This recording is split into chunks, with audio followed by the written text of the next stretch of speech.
time for Verbal Tap, the show that proves fighting is easier from outside the cage. I'm Kevin. With me, of course, my noble partner in crime who's been writing his little heart out, Raf Esparza. Raf, how are you doing tonight? I'm doing way better now that I am deadline free on the writing world.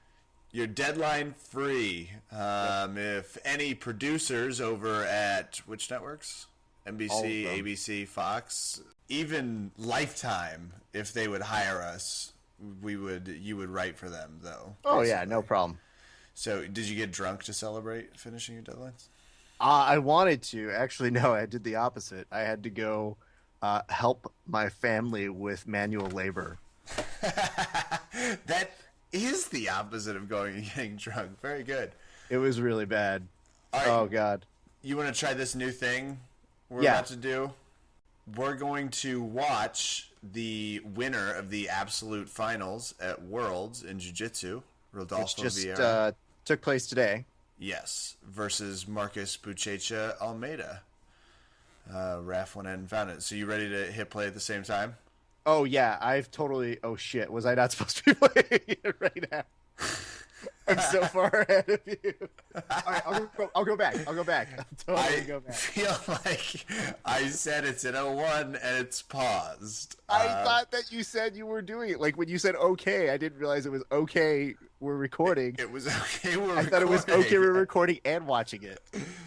I can't. How many mouse clickers do you think I have? I don't know, but this is why this is very difficult to do in the coordinating aspect. But you didn't miss anything. It's all just a lot of just... Where are you at? Should I come to you? No, totally not. We're starting it over. Okay, at .01. Okay. And ready? 3, 2, 1, start. Go. All right. There's a lot of pointing. Yeah, and Kombash. Okay. Now, the interesting thing that's happening here is you can see Marcus is moving around a lot, and there's a clock that just happened in the left corner. Oh, fuck. It's got the score. That's amazing. This is so embarrassing. Buchecha goes for the shot. Nothing there. Now they're tippy-toeing like kabuki women. Over to the side, there's a lift. Back to the center of the mat. Does Rodolfo bleach his hair? That's a good question. Right? He has like a little bit of the Wesley Snipes going on, right? Oh yeah, definitely the Wesley Snipes in Demolition Man. Yes, that's the movie I was thinking of. Thank you. You're welcome. Not a lot of people have seen that guy. Ooh, we've got some really good guard game going on right now. All right, Kevin, how would you describe what is happening right now? Just a tornado of legs. It looks like they're trying to play a game called Leg King, which is like Rat King, except with legs. All right, this is the first stop and analyze what the shit's happening. You've got Marcus on top saying my leg is stuck in his half guard. I don't really know what to do. Just kidding, I do. You've got Vieira's got him in a very deep half guard. He's completely underneath Buchecha. Now this is like look at Buchecha using one hand to just hold himself up and still do jiu-jitsu. That's amazing. Somebody put out a meme of him at one point, I think, during this match. Pointing at somebody as if he was giving out directions for what he wanted for dinner. Like he had enough time to do that. Oh, we got a little Venom sponsorship for Rodolfo Vieira. I love this. So great. Yeah, I love it in jiu-jitsu when they pull you back to the center. Drag you back like you're kids. It's always great. Like, I like it when they do it in teams and like 5 of them coming out. That's the best. That is quite amazing. For those who want to watch this with us right now, you can go to Jiu-Jitsu TV PR. It is a YouTube channel. Go ahead and head over there. We are currently at the 2:22 marker. It is 12 minutes of fun, so get ready. You've got 12 more minutes of Kevin and I telling you more Wesley Snipes jokes about this. But this is fascinating to watch. Yeah, we've gone back to Buchecha standing above Vieira, who's, again, we're somewhere between a deep half guard and a sweep, it almost looks like. This is the part where it's like the fact that Buchecha has not had his back taken is just... Yep. I don't understand that about black belt rolling yet. I think it's so far beyond anything we comprehend. Because, you're like, oh, yeah, he can take his back right Yeah, here. why can he not take his back? And he's obviously doing something that's preventing that, and it's just like, Yep. Jesus. I love how much people are learning how little we know about actual jiu-jitsu as we are Well, commenting on this. yeah, to our defense, this is This the is way very these guys high-level roll. stuff. I understand the logic, and I understand what they're doing. I just don't know how to execute it, which is, I think, a fairly common jiu-jitsu That is feeling. fair. All right, with 6:34 left to go, we are getting reset. So, group drag. It's gonna... No. Yeah, I like it. Group It's just like, just drag. let us up. Come on. I also appreciate the crawl back over. Everybody, oh, it's belt fix time. Yeah, gotta tie this belt. There is no weirder point in jiu-jitsu than when everybody has to take their retying belt moment. Yeah. It is So I think kind it's of a... Well, I always know that when somebody's Timesies. looking at me, I always feel like I should be tying this faster, shouldn't I? Is there a faster way to do this? All Do right. you know a secret to tying your belt? Yeah, you kind of always give somebody that one. All right, and we are back. Greetings and all. Callers. Hey, Oh, motherfucker. That's not where my foot was. He was like about our good friend Marcus Almeida was trying for a bit of a heel foot lock, but then was just told, "Do not dare go near there," by Rodolfo Vieira. Now, interesting fact: these two have fought before, and Rodolfo Vieira actually caught Marcus Almeida with an armbar. So this is a nice rematch that people are getting to see over at Worlds. Oh. Somersault out of a potential leg lock. Uchicha. See, almost takes his back there. Yep, it does. Oh, yeah, he's... Have his he was back. Oh, now he's in. He's Both going in hooks for are the hooks are in. Yep. Hooks are in. He's got his points. Oh, yeah, he's now enjoying a comfortable 6-0 lead Yeah. with a 1 advantage. We've got 5:30 left here. It is funny because they have a clock, and right now in the shot, there's a clock right behind it. So you essentially are seeing things in dual dimensions here. You also are seeing a nice shot of a dude just with a towel around him in the far back corner. Feeling Just the chilling. heat. Oh, yeah. Now he's shouting. You don't want him on your back. Yeah. It'd be a good moment to stand up at this point. Do that get him off your back move we talked about. Kevin, what would be going through your brain if somebody was in the position that Buchecha was in right now? If I had someone's back? No. If you were the person who had your back taken, what's going through your head right here? If you're here, And at my level, right now I'd be like, what is he doing with my wrist? Hey, man, what's with the wrist? and we are standing. We are now, yeah, as Buchecha now has a full body triangle and is just chilling on his back. He does not have the body triangle. He does not You have are his triangle. correct. You are correct on that. I thought saw he it did from a too, different but angle. it came down. He does have nope. his ankles crossed, which I've always get told is a huge no-no. Try I not do to get too, my but foot also broken. not black belts. Fair. All right, he is now sifted back over. Looked like he was trying to pull guard, but we have Now Vieira has turned the tides. in a bit of a turtle position, but I don't think this is going to last long. No, he does not have a good turtle spot. And his legs creeping underneath there for a sweep. Buchecha's is. We got 3 minutes left in this match right now. 6-0, but Anything can Vieira happen. Well, we has- know what happens, but yeah. anything can happen, people. Not quite finding something yet. He's digging in for grips on a sleeve. Yeah, I mean, he knows he's down 6-0. Yeah, and that something's got to happen. There's but not a you lot got of Buchecha, 6-point who's moves. already grabbing for grips, and yes, he is going. He's up and he's out of it. Oh, nice. Almost. at this point to a point where he can pass, but we've got a little bit of a fight going on here. And he doesn't have a ton of motivation to pass. Not So at this rate, he's got a commanding lead and probably like, yeah, I could try and pass. Don't know. It looks. I could also just keep my weight back and see how quickly 1 minute and 54 seconds will roll off the clock. What a great diversion, though. He was at this point just about to duck down all of his weight straight to the mat just to see if he would bait him into doing anything. Nothing changed, though. No. But interesting tactic. They're just so quick. Like, I don't understand. They do move in like storm-like motions where all of a sudden it's just. But like, there was a whole series of like leg kicks that looked like they were swimming momentarily. Now you can see him kind of resting even. Yeah. On the knee. He's like, I am above him by 6 points right now.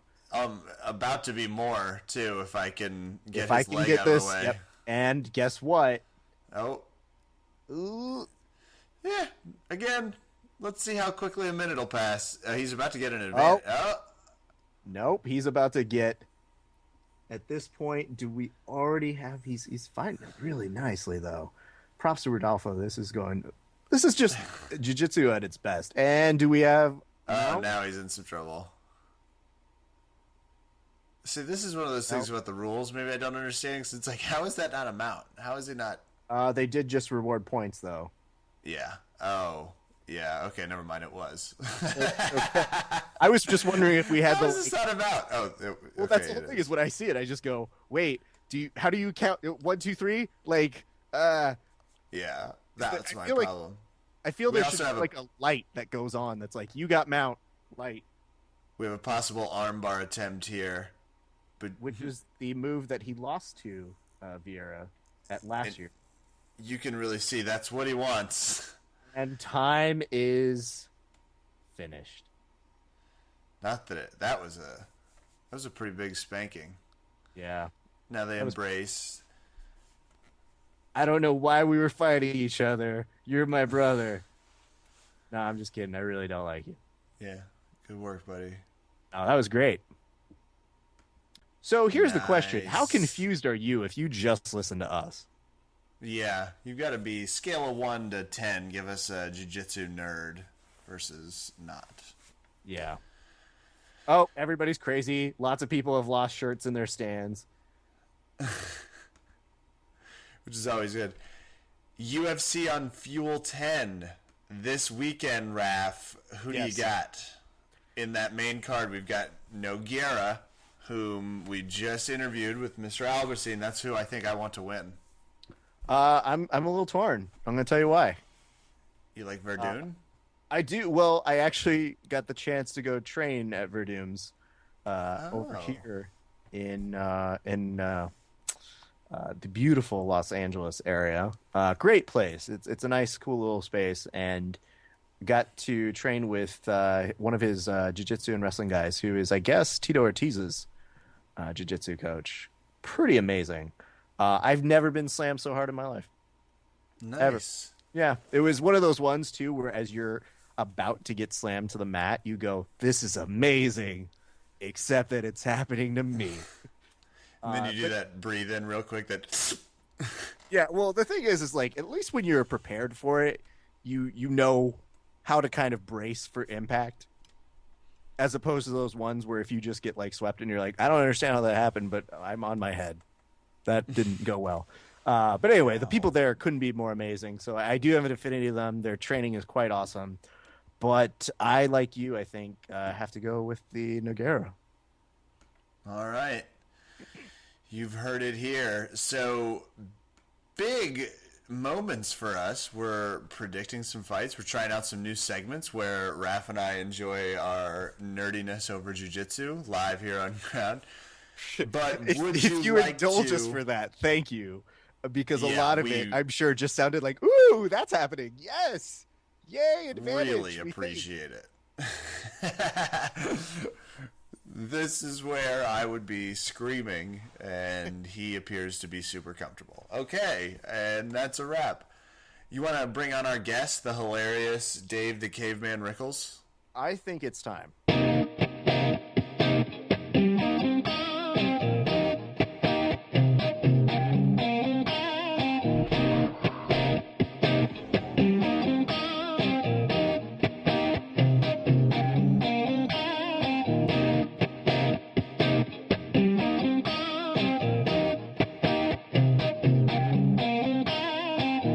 Verbal Tap listeners, we have a very exciting guest, Dave the Caveman Rickels, who just stepped in for a title shot at Bellator 96. Dave, how are you doing tonight? Yabba dabba do, man. I'm feeling good. We were just talking about your fight style, and I made the comment that you fight almost, it looks like a crazy person, because you'll go to the ground, you'll do standing, you'll kind of fight wherever they want to fight. Yeah, it's like he stole some meat from my family, and I'm in a prehistoric fight to get, my life back. And, no, but really, man, I fight anybody anywhere. Like, I don't really have much of a style, I guess. I just go in there and kind of fight. And the way it goes, Yeah.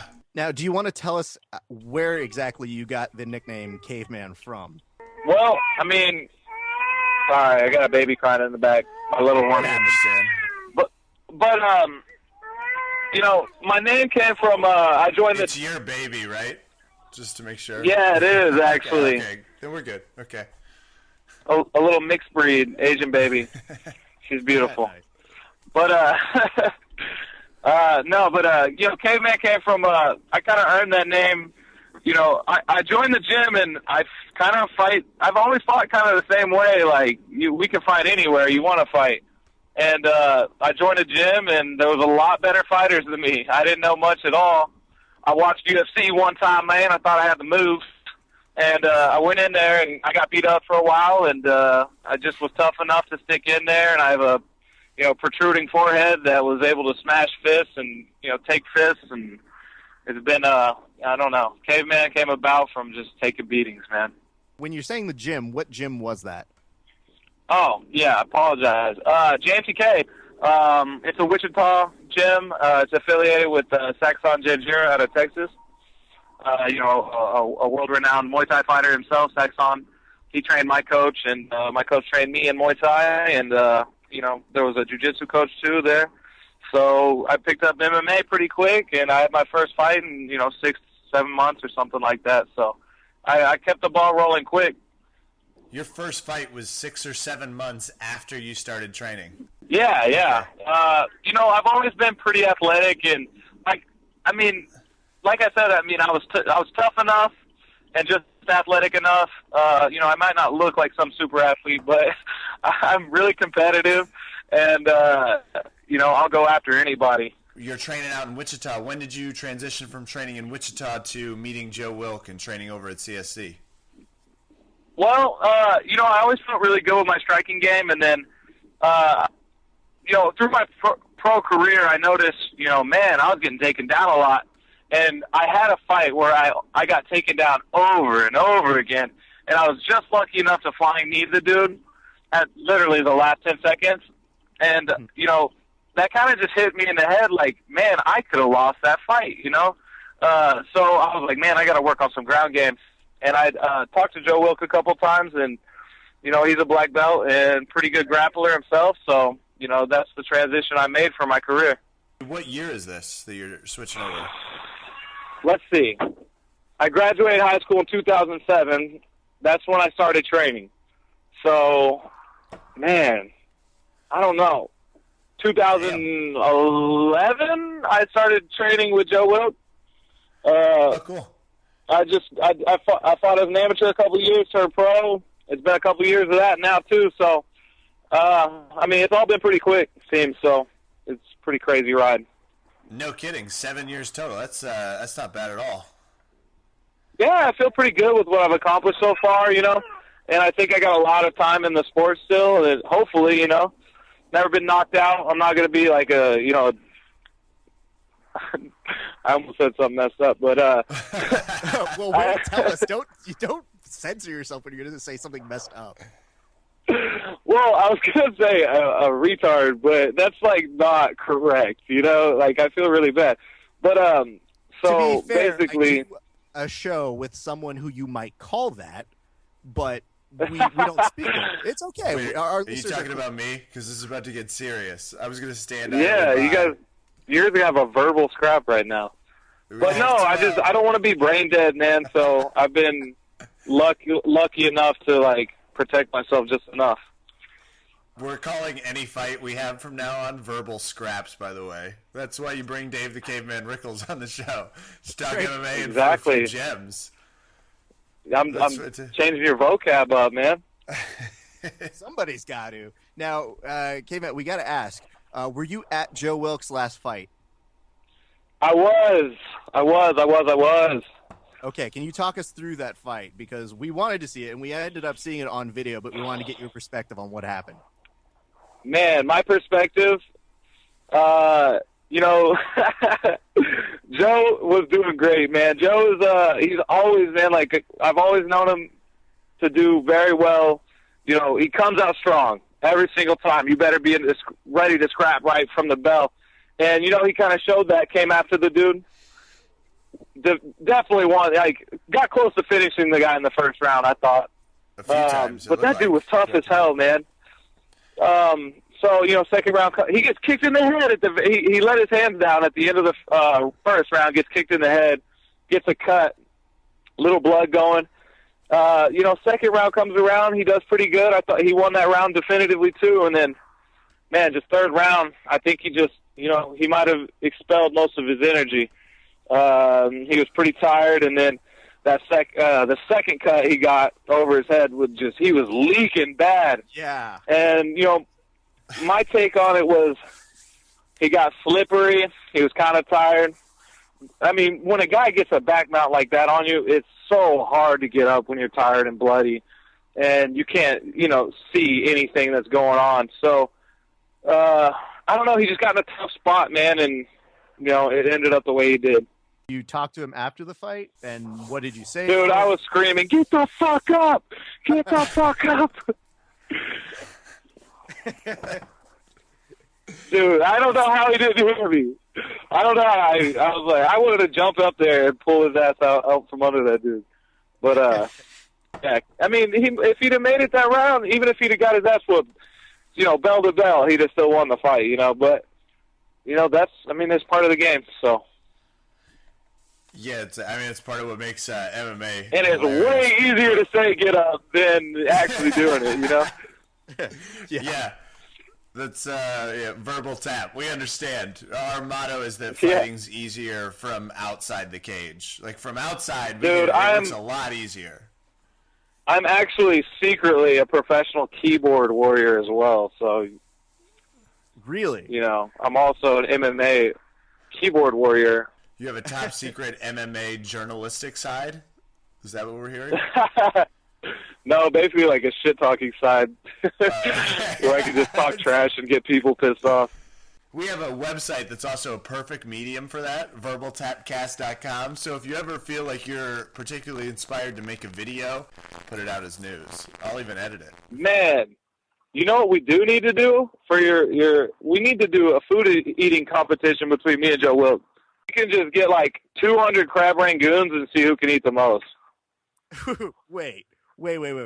Now, in our good journalistic research that we've done about you, we have learned that you have a food called Fuck It Foods. Please define oh my God. Fuck It Foods for us. Fuck It Foods are basically like I'm a fucking fat ass. So, you know, I'm cutting weight. I'm feeling good, getting my weight down. And then it's always about, you know, midnight. I wake up in the middle of the night and I'm like, fuck it. No one's going to know. So I walk into the kitchen, usually go straight to the peanut butter. You know, that's okay, though. I ate half a jar right before I fought Jason Fisher and a bunch of other shit, man. And I actually ended up, it cost me bad, man. I ended up having to cut 15 pounds of water. So, you know, I'm trying to limit my Fuck It Foods quite a bit. What are your 5 favorite Fuck It Foods? Go. Fuck It Foods. All right, here we go. Crab rangoons. Mickey's 40s. No, I actually can't drink those. But peanut butter, absolutely. Basically, ice cream. I don't know how I talk myself into thinking that's okay, but I do. Ice cream, and then, any kind of chocolate around. I mean, it's the shit that you're like, fuck it. It don't matter. I can eat that. It ain't going to weigh me down. I mean, here's the sad part. You define those as fuck it foods. I define that as food.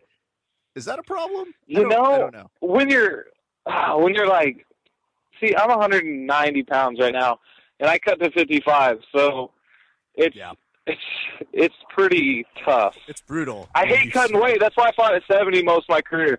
I was like, I'm just going to whoop these big dudes' ass, man, and I'll just be fine. But eventually I got tired of that, so. When you're talking about having an eating competition against Joe, which, by the way, we're happy to host on our site. But here's my question to you. Your fuck it food of choice is crab rangoons, so that was your go-to to challenge him. I think that's a little unfair. He would actually probably say the same thing. But you know what? He'd still go for it. He would do it. Well, yeah, because the two of you are highly competitive. Hey, but like, ask him who beat him in the Dirty Dozen challenge. 40 ounce of Mickey's and 6 the Doritos tacos from Taco Bell. That's like this isn't even challenges. These are just hurting your own body. That's vile. What was the aftermath of doing that? I like hurting my body sometimes, I guess. Clearly. But yeah, we're happy to. I mean, shit, I'm an MMA fighter. Obviously, I like to get hurt a little bit. Well, more power to you, my friend. I haven't even had a Doritos Locos taco yet, so I don't even know the magic I'm missing out on. You're a deprived child. I know, man. It's like I stare at it, and it never convinces me. I really have to be super drunk, I think, to make that happen. Man, I'm just all about everything that's bad for me. Okay. Strippers. Now, strippers? I mean, my thing about strippers is, like, I enjoy not necessarily, like, going in there and groping on girls and shit, but I just love how dirty they are. You get in there and, like, there's a bunch of, like, dirty motherfuckers in there. And, I mean, let me tell you this. I was down in Amarillo. Okay. And hey, that's my thing. When I go to a new place, I like to go to the strip clubs. Every one of my Bellator fights, I call, check the strip clubs out. Nice. So I was down in Amarillo, and I check out this place called Cheetah's. And little to our knowledge, it was Pimps and Hoes night. So we show up, and there's a full red carpet. And these dudes, it's literally like Pimps and Hoes walking them in. Well, I just had my buddy Jared, and we just walked in like we were casual, pimps, and he was probably my hoe. But, we had a good time. What is the worst strip club you've been to? The worst? Yep. Because there are lots of worse places, and I'm a aficionado of strip clubs that are just so awful. Like, I don't know what it is. It's like, I like dirty bars. I like dirty strip clubs. I mean, I just don't like, I'm not like a classy guy, so I don't like to go to, fine dining restaurants. All right, Caveman, have you been to the Outhouse over in Lawrence then in Kansas? I have not. I need to be over there. That's bring your own beer, isn't it? Fuck yes. You know what? Leave the interview. Go now. I'm saying yes. It's a. I know, but I can't drink, man. I got to lose a bunch of weight. Oh, okay. Well, it's a BYOB. I can still enjoy the view, I guess. Yeah, and it's just close enough to KU go ahead. College girls, but it's also BYOB. So, and it's full nude. It's grandfathered out of local laws. It's the last of its kind. Yeah, you got to go. That's legit. One of the coolest things, there's a Salina, or no, Topeka. We were coming home from some fights, Kansas City. A couple of our amateur fighters had won their fights, and they don't really party much. I was like, I'm going to show y'all a good time, So we go into Topeka, hit one strip club.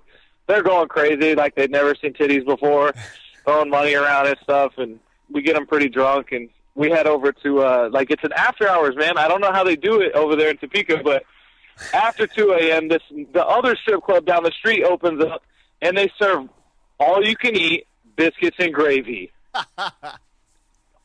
Mustangs, that's all I'm saying. That made my night. Mustangs, exactly. Yeah.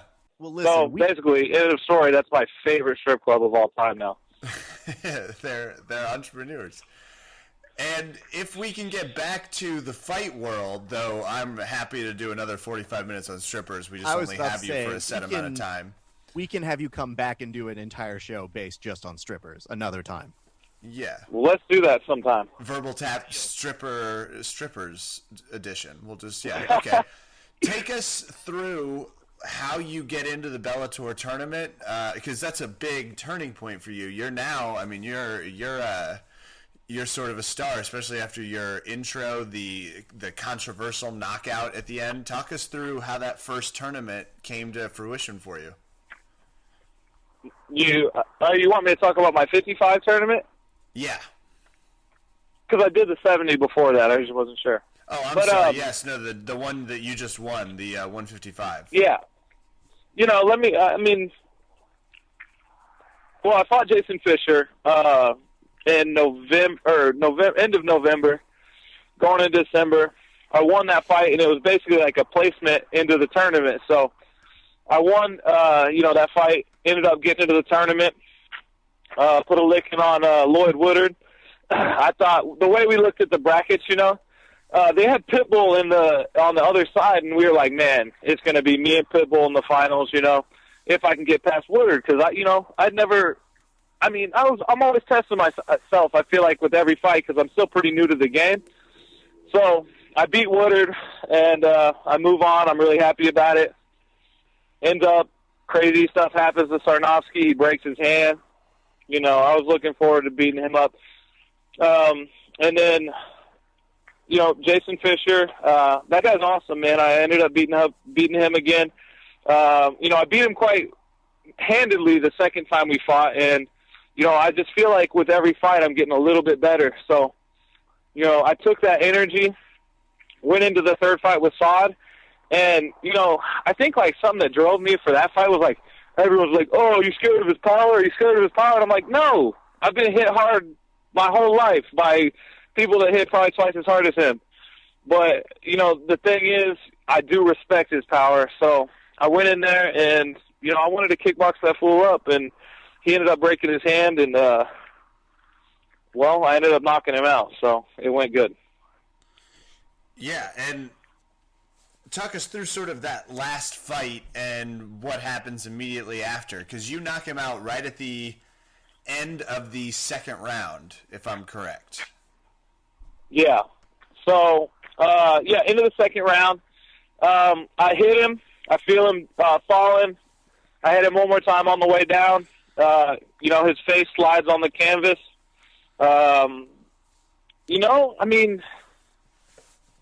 The ref went over there and was like, hey, get up. And nothing happened. So here's how I felt about it from an outside perspective. It felt like you could have honestly hit him one or two more times, but you genuinely stopped because he was unconscious. And that was ultimately my decider. It was like, no, wait. He probably could have really put an authoritative end on this, but was trying to be like a respectful, like follow the referee's rules. So I was going to be super pissed if they tried to take that to a third, because he was pretty clearly knocked out. Yeah, I absolutely, I've watched it over again, and I was obviously there and I did it, but I watched it over it again, and I'm like, maybe what he said is true, and then I rewatched it, man, and just everything came back to me, and no, dude, he was out. I put the hand on him. You stopped. You kind of looked at the ref like, should I hit this motherfucker one or two more times? You guys had that moment? Yeah. I mean, if I'd have swarmed on him, it would have been brutal, I don't know, man. If you wanted, it sucks, but if you wanted to keep fighting, he should have gotten up, or if he was able to keep fighting, I don't know. One of the two both didn't happen. So, nonetheless, Caveman moves on, gets a title shot. And Raf is a huge pro wrestling fan. He and Joe had a little 5-minute riff I didn't understand. But one thing we like about what you guys do out at CSC is bring a little bit of that antagonizing behavior. And you walked in with I believe it was a T-Rex or a Velociraptor. Yeah, it was a raptor. It was a raptor. Can you please talk us through how that goes down? You know, I'll sit on the couch, and I can't remember I was just on some website, and it was like funny videos. And it was like, these people were scaring people with this dinosaur, like making it jump out at people and stuff. And I was like, holy shit, how awesome is that? Well, lo and behold, 10 minutes later, we just did a little Google search, got their number, called them. 10 minutes after that, on the phone, we had it booked, and we were ready to go. That's awesome. What did you have to explain? Yeah, turns out they were big MMA fans, so, it worked out really well. Because I was about to say, I think it's one thing to like say like, "Oh, I'd love to rent your Velociraptor." Yes, what for? Oh, I have a walkout I have to go make. Is that okay? Oh yeah, that's fine. We're gonna terrorize some kids, but we can reschedule that. No, they were so awesome. They were like big fans of MMA, and like my biggest thing, I was like, hold on, please let Spike and Bjorn and Bellator approve of this, man. And I called, and they were like, "Yep, it's good. Good to go." Bjorn said it was cool. So I was like, hell yeah. So I hope they let me keep doing fun stuff. I don't want to overdo it, and, I understand I don't want to be that guy, But, eventually down the road, there's for sure going to be some more surprises. Okay, that's cool. So there was immediate I'm thinking choreographed dance with Joe Wild. Oh, my God, please And do. like 10 cave girls behind us. Have you dropped the mention of a choreographed dance to Joe? No, I haven't yet. Well, actually, yeah, I have in the past. But making it a reality is a little different, and hopefully we can do that. If we could ask, what would the choreographed song be? Choreographed song? Ice Ice Baby. Ice. And it's a good tie-in. Ice Age. There you go. Just classy nice stuff, man. Yeah, very classy. Now talk us through your now just announced title match. What are your thoughts? What are your impressions? How do you see this fight going? I was in Kansas City the other day, and, I came to a place called Dave & Buster's. And all I could think about was, I bet you Mike Chandler gets unlimited gameplay here. And it kind of pissed me off. So that's my goal now. I'm going to take his Dave & Buster's title, and, I'm going to ride with it, man. But, very nice. But seriously, though, he's a really good opponent, man. I hope he tries to scrap with me, because that's the kind of fights I enjoy and I try to get people to do. Because, A, it's entertaining, and, B, no one wants to watch a snooze fest. But Michael Chandler is definitely that kind of guy, and, my biggest fear is, like, kind of getting wrestle fucked. So, hopefully that doesn't happen. I think I can put the hands together and give him a very tough match. That's going down on July 31st on Spike. That is July 31st, He's a great opponent. I respect him a lot, but, when that cage closes, we're going to be like two Wolverines, man. And for people listening, just Google Dave Rickels and see the way he fights. He's not joking. I mean, your fights end bloody and they end. Like, your fights always end. Yeah, no, I have a name to uphold, man, and, I try to stick to that. So now that we know that the date is on the 31st, what happens, like, for training camp? What happens Monday? Like, what are you doing to get ready for this fight? Well, I started, basically as soon as I got the call, because I was sitting about 200 pounds being fat. So I'm already down 10 pounds, which is awesome. So, I actually, like, there's something I always do. I always hit it really hard on my diet that first week, just to get the first initial 10, 12, 13, 14 pounds out of the way. So after that, I can kind of, focus on just getting enough nutrients to train hard. So, starting, last week, I'm on the grind, man, just making it happen. I think the biggest key to victory in this fight is going to be able to fight 5-5s. Bye, man. Love you. We don't have to go yet. Don't say that. So how does that change your day? When do you get the phone call? You're just having a normal Dave Rickels day, and then all of a sudden Bellator calls to offer you a title match? Man, first of all, it was kind of scared the shit out of me. I was like, oh no. But then they were like July 31st, and then, so I got enough time to make it happen, and it's going to be a good fight. Awesome. We're looking I'm excited, man. to it. A world title shot. That's pretty cool.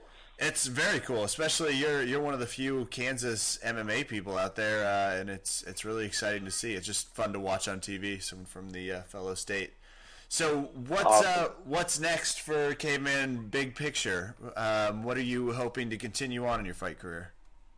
I just really want to put on exciting fights. I hope I have quite a bit of time and, continuing to fight. And I hope, to just put on exciting fights and gain fans. Very cool. Continue a career in fighting. It's pretty cool. Yeah, it's very. I'm jealous. A lot better than the desk job. Yeah, no kidding. So you are very active on Twitter, and as people can tell, a personality. And Raf would like to introduce a new guest segment with you, if you're willing. Okay, cool. Let's do it. Here's the basic thing. We have a new segment that we'd like to bring in. It is called Rep That Tweet. In other words, we need you to be responsible for the tweets that you put out there. We have a few that we're going to read to you. We want you to explain them in a context. We'll give you the opportunity to defend them or to say, God. Oh, no. All right, yeah. Ready for this game? Yeah, sure. All right. The first tweet is from May 25th. $5 to anyone who can teach me a front flip axe kick. At this rate, it will work.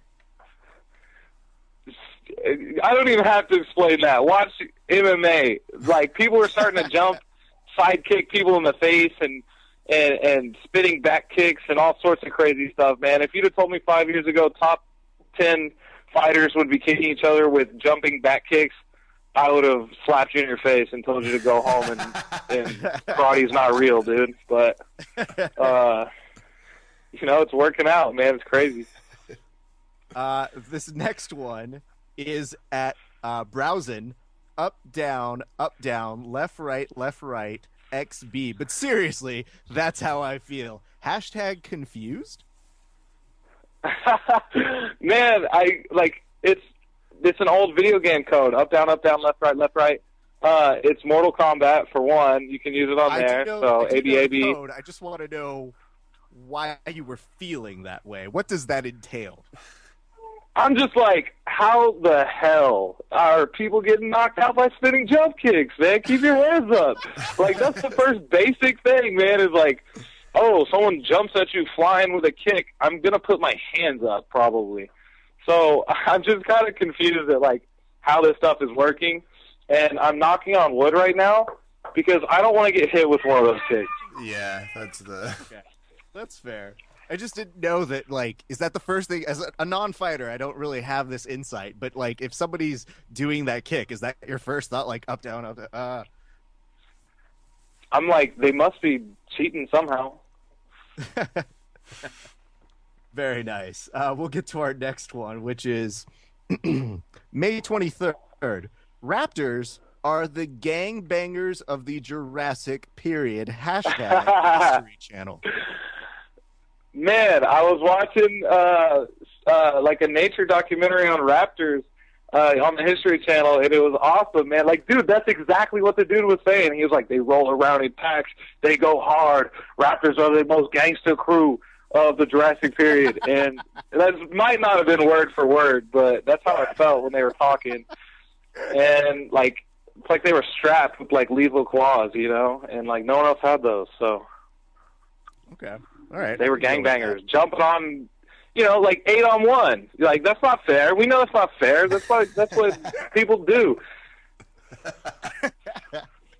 All right, we've got two more. The first one is from May 7th. It is, could you imagine Nancy Grace being your mom? Oh my God, I can't stand that lady. Can we do like a celebrity fight where I kick her in the head? I'll spinning jump kick her in the head. I promise you. I think most people who would have problems between a man and a woman fighting would probably go, Nancy Grace, totally cool. Let it happen. No problem. Yeah, I just feel like she's a super bitch. Like, that's basically her job. It's like, she wouldn't get paid if she was like a normal person. She's just like, oh, I'm going to be super bitchy and people are going to get on my back about it. So, I don't know. She's crazy, man. I don't even... One of my buddies was in law school, and he was talking with some girl who's, like, defending her, and it was the first time he had ever heard who she was, and he's like, this girl comes up to me, and she's like, I have to respect Nancy Grace because she stands up for her opinion. And he's just like, oh, my God, no, you don't. She's an awful human being. It's just... Yeah, she's repulsive as a human being. She just talks down on people, and it's really kind of pathetic. Well, we'll talk with the good people at Bellator and see if we can make something happen. Maybe Let's set it up, man. Defense. That's a future fight. All right. This is the last one I've got for you. I'm a little confused by it, okay? Okay. But I really need you to bring some context in. It is on April 13th. It is at Big Creek. I'll cut your fingers off and arrange a meeting with God and you. I can't remember what movie it's off of, but I'm gonna arrange a meeting with him and God. Oh wait, I'm pretty sure that's off of hold on. Denzel Washington, Man on Fire. Great movie. Quoting it. A good movie. Yeah. It's a life. That's a life lesson to live by. It is a life lesson to live by, but here was the original tweet from Big Creek. Greg Van de Creek tweets you, I see you shaved. I'm sorry the weight of being a man was too much for you. Man, dude, I don't even want to talk about it, but I trimmed a little too much off the beard, and I was kind of looking weak, I felt weak, like I lost a little bit of my magical power. So thank God it's back in, its full prime. Oh, good. We were very concerned that the mane was gone, and I mean not mane the hair, the chin. Well, Caveman, you have to have a riotous beard. It's true. It's almost necessary. It is. That takes us to our 30-minute marker with Dave the Caveman Rickels. You can check him out at Combative Sports Center. You can check him out over on Spike on July 31st when he fights for the Bellator title. Absolutely. We really appreciate your time tonight. Thanks very much, sir. Hey, man, I had a good time on the show, and hopefully I'll be back, maybe talking about some strippers, food challenges, etc. Well, we'd love to have you back possibly after your title fight. That way we can talk to a champion. Yeah. Perfect. Yeah. And I'm going to wear the belt around for at least a month. I would. Oh, please do. Definitively. Yeah, no question asked. Yeah. And after that fight, when you're done and we can get you back to eating like a regular human being, we can then talk with Joe. This is happening, and it's so amazing. Oh, let's make it happen. Your ability to multitask is quite impressive. Yes, parenting, driving, and Don't podcast interviewing. No, I mean, we're just, we're impressed. Raf and I can barely manage singledom, and, Yeah, the only time you'd have to be sorry a lot of my friends make fun of me because I listen, I'm really, I can do a lot of stuff, and I'm, listening, but I don't actually reply back until I'm done with what I'm doing. It's a good way to live. I do understand the idea that we'd probably be a little bit more hurt if we were like, hey, how was that trip to Japan? You'd be like, what? Yes, I did vote this year. Thank you. At least you're still on topic.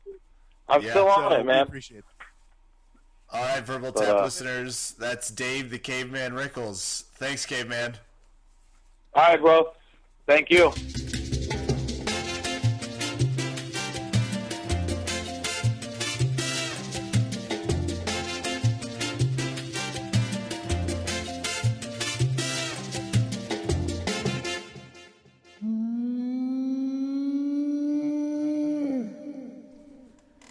That was Dave the Caveman Rickels.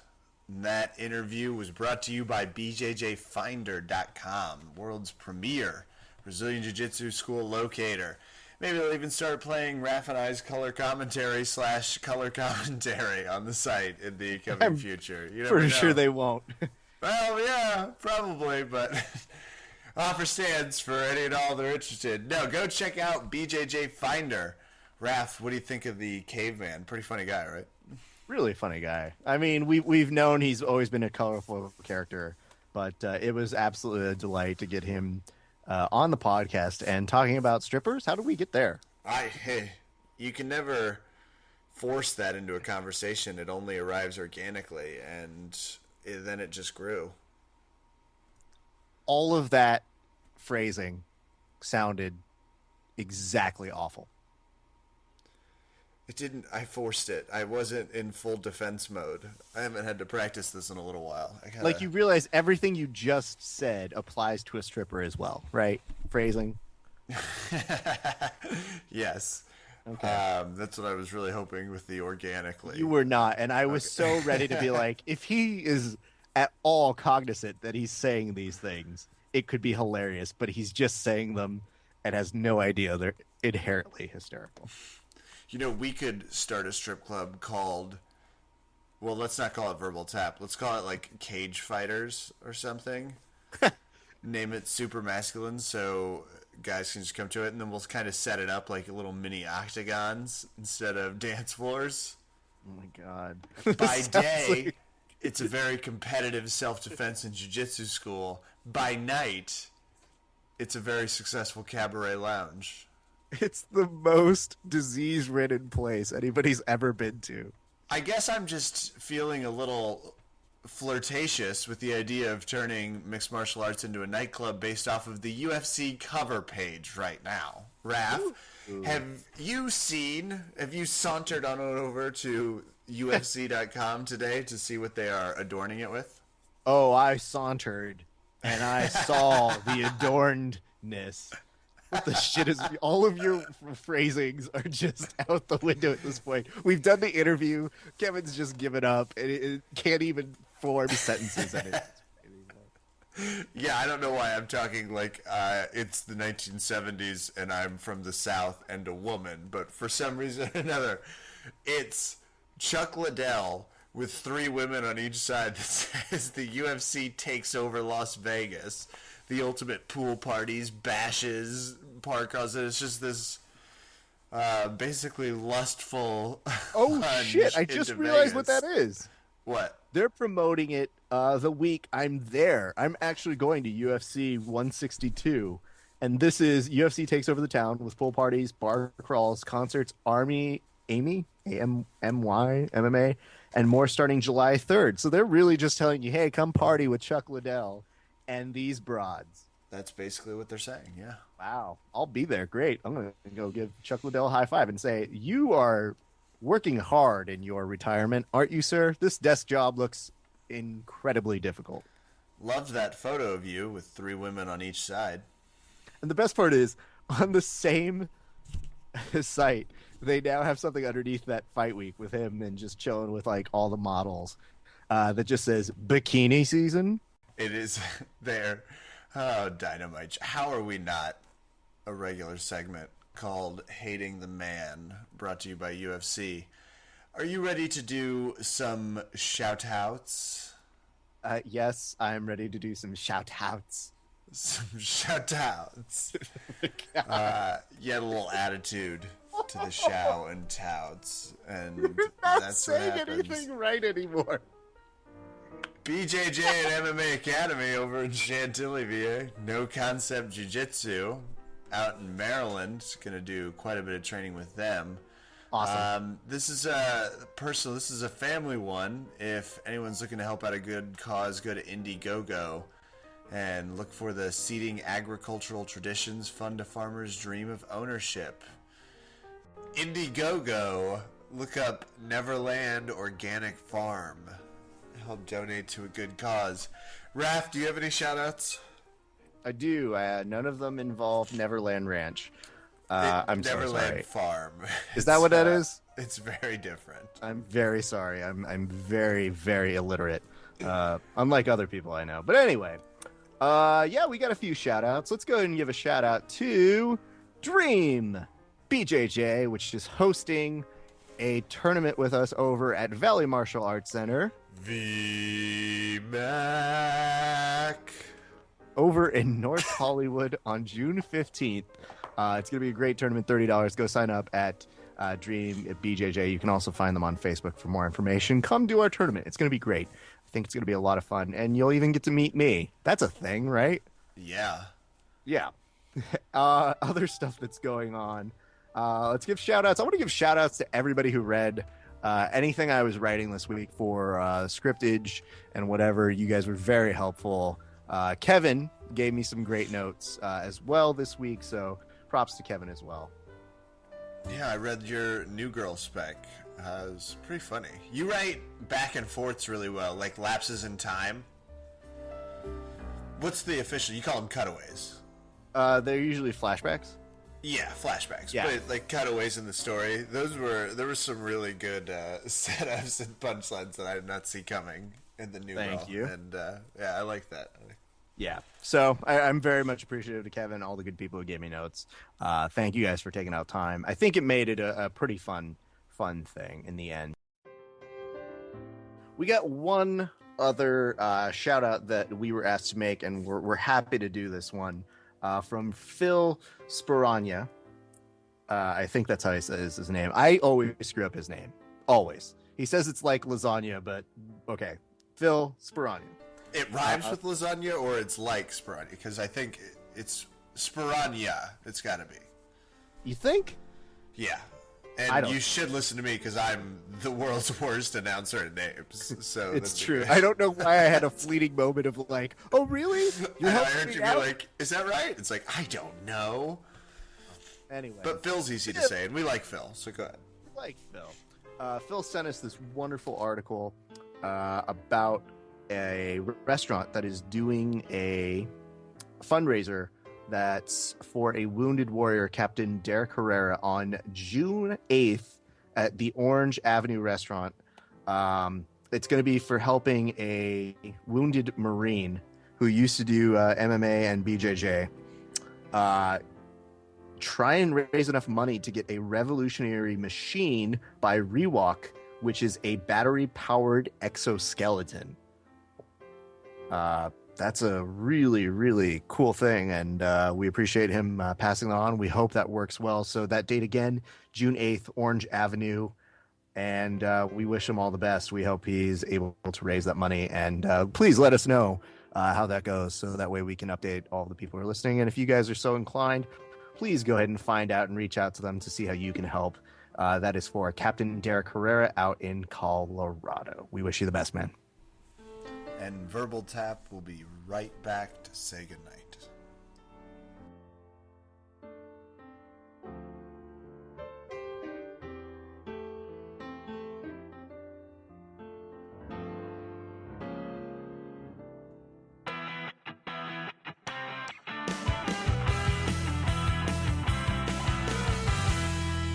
All right, that'll do it for us over here at Verbal. Why are you laughing? I've been losing it off and on all night, Raf. I'm just done. We lost Tell me right power now. earlier. Tell me right now why it is you were laughing like a little schoolgirl. Just reveal to our audience why you're laughing. Because we've kept having to cut away, and at the end of our last segment, my dog she let a fart out, and it was just awful And timing. that's what's pushed you over the edge at this point. That's what's got me over the edge. We are professionals, Kevin.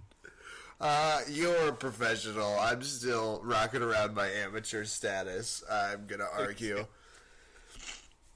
All right, We'll wrap this puppy up then. that'll wrap her up for us over here at Verbal Tap. Check us out on iTunes. You can find us at Verbal Tap. Please give us a review if you're listening over there. Head on over to the website, VerbalTapCast.com, for some fun archive stuff and all of our rare and hilarious work. That's it for me. I'm Kevin. Thanks for listening. You're the worst co-host ever. Good night and good fight.